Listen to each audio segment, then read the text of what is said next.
ሃይ ጋይስ ዛሬ የምናየው የልኬት አወሳሰድ ነው።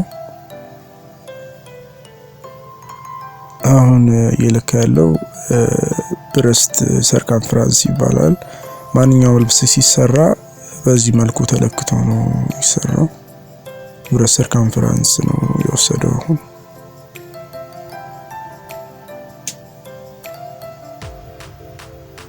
እንቀጥልና ደግሞ ወደ ዌስት ይሄ ወገብ ማለት ነው። የወገብ ይወሰዳል። ዝቅልና ደግሞ የዳሊያችን የሂፕ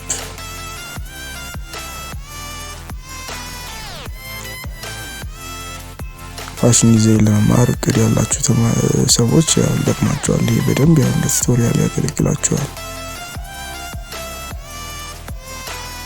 ይባን ጨርሰዋል።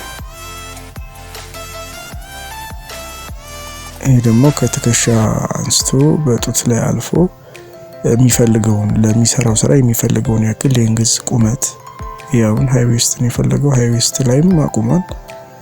ከዛ ደግሞ ይሄ ኖርማል ዌስት ድረስ ያለው ለከ የሚፈልገውን የልኬት ማለት ነው። ከዛ ደግሞ ዌስት ቱ ሂፕ ይባላል። ይሄ ከወገብ አንስቶ እስከ ዳሌ ያለው እስከ ዳሌዋ ድረስ ከወገቡ አንስቶ እስከ ዳሌዋ ያለውን ርዝመት ነው እየለካ ያለው። ከዛ ደግሞ ከዌስት አንስቶ እስከ ጉልበቷ ዌስት ቱ ኒ።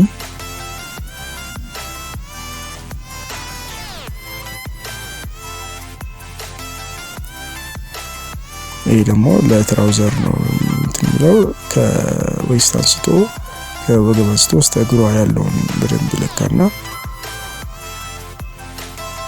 ይሄ ለትራውዘር ለሱሪ ስራዎች ይሆናል።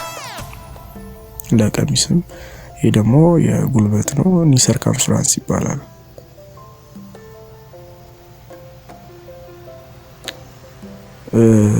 ፋሽን ዲዛይን ትምህርት ላይ ወሳኝ ትምህርት ነው። ይሄ በደንብ ሲጀመር የምንማረው ትምህርት ነው። ይሄ ደግሞ የእጅ ሌንግዝ የእጇን ቁመት ለምን ለእጅጌ መስራት ያስፈልጋል። ይሄ ደግሞ የጡንቻ ስፋት ነው ኦፕኒንጉ። ይሄ ደግሞ የእጅ ስፋት ይለካ ነው።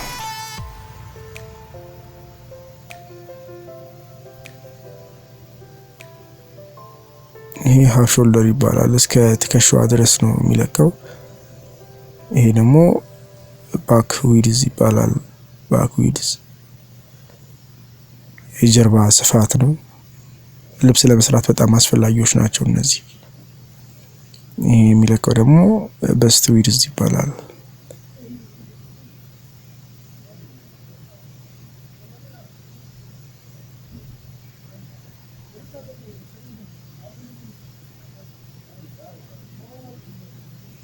ኔክ ሰርከምፈረንስ የአንገቷን ልኬት